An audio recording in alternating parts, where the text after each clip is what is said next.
Hey, what's going on, guys? It's Jordan here with another Warhammer Total War online commentary. In this particular battle, I'll be playing the Dwarfs, led by Ungrim Iron Fist, the Slayer King. He is ready to party, his mohawk is looking good, and just ready to do some work, guys.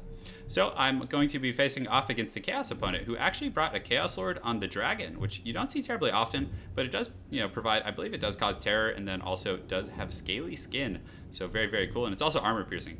I don't believe the Manticore version has armor piercing, so that's definitely decent in this matchup.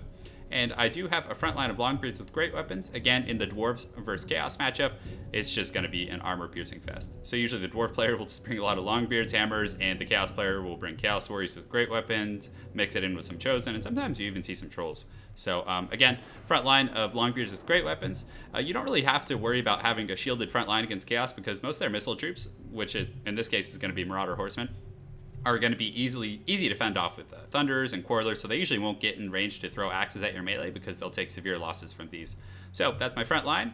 I have an extra group of Longbeards in the wings. I have some hammers, Slayers just in case there's Trolls, monstrous units, and if they have to, they can deal with cavalry harassment. Then a Runesmith. I have Ungrim, of course, who is a great lord in this matchup. I actually prefer him to High King Thorgrim in the Chaos matchup because the armor piercing on him is just so good against Chaos, and against elite Chaos infantry, he can sometimes make the difference. And, hey, he doesn't break, so that's not bad either. So then I also brought a cannon. And normally I don't like to bring cannons as the dwarves or, siege units for that matter. But against Chaos, the anti-large is pretty nice against these lords and different monstrous units they bring. And also, again, it is armor piercing, so it's going to be pretty strong. And Chaos is also one of those factions. Most Chaos players won't bring Hell Cannons, so they usually have to come to you, which, again, is conducive to using the cannon. So in the Chaos matchup, I will usually bring one, guys. So then I have a Thane, a Runesmith, and, of course, Ungrim, and some gyrocopters with brimstone guns. So in a lot of my builds, I like to bring 3 of these guys, but in this particular matchup, most Chaos players are starting to kind of pick up on the fact that Marauder Horsemen are so good against them. So it's definitely, something that I don't like to overload on in this matchup. So as far as my opponent's army composition goes, he has a front line of these Chaos Marauders with great weapons. You can see one here, then a third one over there, and then he also has some Chaos Trolls. They do have armor piercing and are very, very scary looking. He has 2 groups of Chaos Warriors with the armor piercing as well, and then I believe he has a group of Chosen back here, and these guys. Personally, I think it's more cost effective to just bring Chaos Warriors with the great weapons because, if you have the Chaos Sorcerer with the Lure of Fire, I feel like that buff, when it's split across 2 different groups, is very, very cost effective as opposed to just having it on the Chosen. But man, these guys look so freaking cool. Can't blame people for wanting to bring those. So without further ado, guys, let's go ahead and get started. So my opponent also does have Chaos Knights with lances over there that are very, very well hidden. So that's going to be pretty scary for me, as this is kind of my exposed flank. I do have some Slayers, but again, they do have the lances, and with the shot combat, they'll do very, very well against Slayers. So I initially just start to prod out with my gyrocopters, see if I can get some cheap shots, try and get in there and do a little bit of damage. And at the same time, my cannon is firing at his Chaos Lord. And guys, it's doing pretty good damage already. You can see it's already done about 7 to 10% of his HP in damage. And my opponent is trying to kind of get his Marauder Horseman in position to deal with it and harass, but I'm keeping my Quarrelers, and then I'm also repositioning my Thunders to cover it. So if he does over pursue on it, I can simply pull it back just a little bit like I'm doing here, and these Quarrelers will be able to do it. At the same time, I'm also sending out the Runesmith, and you can see him wading through the ranks, and he is going to be able to use the Rune of Wrath and Rune on these guys, which is so good against those weak, kind of low defensive stat units. It just tears through them, so a very, very good use of that there. So at the same time, I'm positioning my Thunders here to just fire at these guys, and then I also have some Longbeards there to protect them just in case he decides to get a little ornery with those guys. So you can see the Quarrelers are moving out here, and as well with the support of the Runesmith, they should be able to easily fend these off. So I'm totally fine with playing this game because if he wants to, he's just going to take cannon fire all day. And you can see his Chaos Lord is already starting to take some pretty substantial damage, guys. So I was very happy. And now that I kind of have these Marauder Horsemen zoned out here and then this other group committed over there, I'm able to just fly up and start shooting this guy and, getting a little bit of HP damage. You guys can see that's not bad at all, the amount of damage that they just did there. So I'll just take that one shot, fly back, continue to harass, and you can see he came over to defend with the Marauder Horseman. Very well played, but at the same time, the Rune of Wrath and Rune does huge damage. That almost reminds me of Fate of Buna from the early days of this game. Look at that damage on those guys. So very, very cost effective. At the same time, he did pull over to go after my gyrocopters here, but he's going to take Thunder fire from this particular group, and they will just absolutely devastate those ranks. Thunders, they are definitely a very, very fierce missile unit there, and you can see both of the Marauder Horseman groups have already taken about half of their HP in damage and have lost countless models. And at the same time, his Lord has also taken huge damage from the cannon fire. So far, the Dwarven units are doing pretty well at covering one another. But again, the real threat in Chaos lies when their infantry get to you. So We will see how this plays out. And at the same time, he does have this group of Chaos Knights over here, which I was not aware of. I still wasn't accounting for them. I wasn't planning on, fighting them, and it was something I was most certainly worried about, guys. So at the same time, I'm just continuing to harass, and now that his Marauder Horsemen have really been shut down, these Gyrocopters kind of just have free range to shoot at this Chaos Lord, and he's actually steady, guys. You can see his leadership is 38 now, so definitely not good. And the main battle's initiating here, and the Longbeards with great weapons are going to easily dispose of these guys. I mean, even though, they're not armored, so the armor piercing of these guys isn't going to be that great against them, they're still just a far superior unit in terms of stats, and you can see we're engaging in the front line.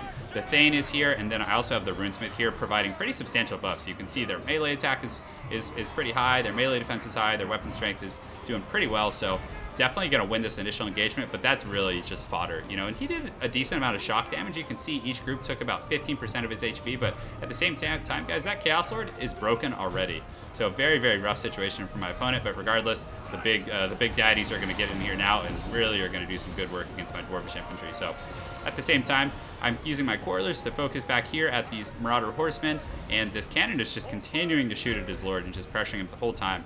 He also did come over here, and these Thunders are doing a pretty good job at defending my flank, just shooting at these guys, taking their sweet time to reload, but when they do decide to shoot, that should be plenty, guys, and we'll deal with those quite effectively.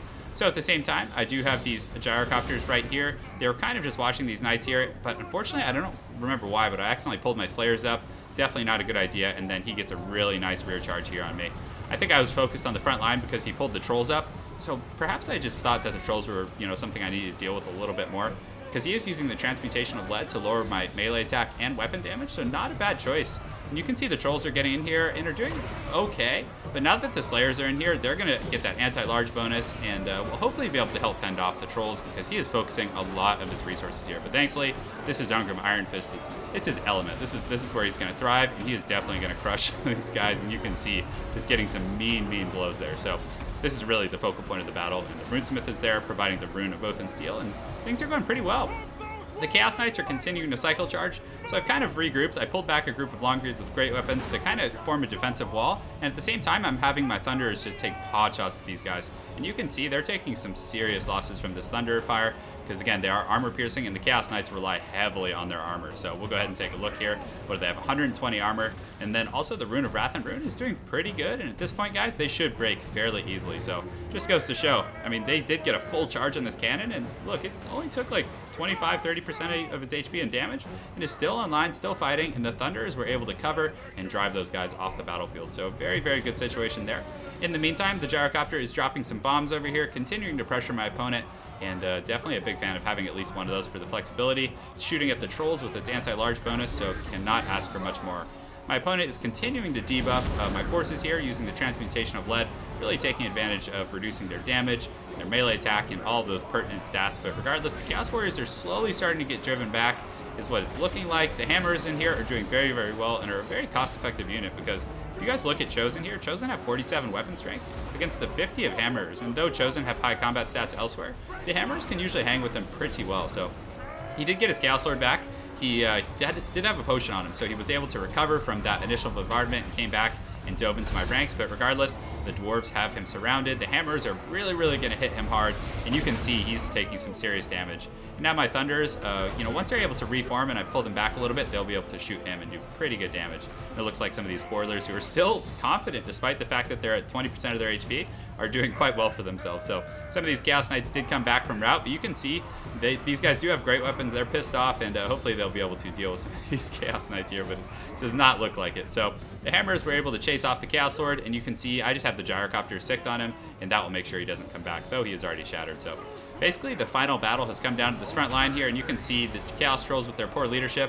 Ungrim Iron Fist, being at about 70% HP, is just hacking through these guys, and you can see the ranks starting to break everywhere. So again, the Thunderers were able to do a very, very good job of covering, and even though my Cannoneers did take a really mean charge there, the armor piercing of the Thunderers was quite good. The Gyrocopter harass was, I would say, was quite effective, and of course that cannon, guys, just that one cannon made a massive difference in regards to the initial engagement of that battle, because the Chaos forces are relatively slow, so any value you can generate prior to the battle, even with a single cannon, is going to pay huge dividends. So Longbeards did pretty good. I would say they had an equivocal performance to my opponent's Chaos Warriors with great weapons.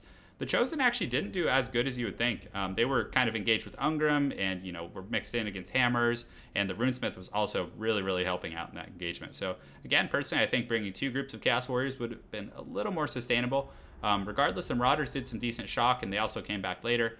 But, I'm not a huge fan of the lower metal, but, the debuffs seem to be doing, some decent work. But regardless, I think the lower fire would have been better with the Cascading Fire Cloak for the armor piercing as well as the defensive stats, and then the additional damage from the Flaming Sword of Ruin. But again, just my opinion. I have seen some effective builds with the lower metal, but I do think it is a little harder to pull off than the traditional lower fire. So again, good game to my opponent, 2 Crazy Eyes. I look forward to seeing you again on ladder, and I hope you guys enjoyed that Dwarf Showdown, and more content coming soon. Take care, guys.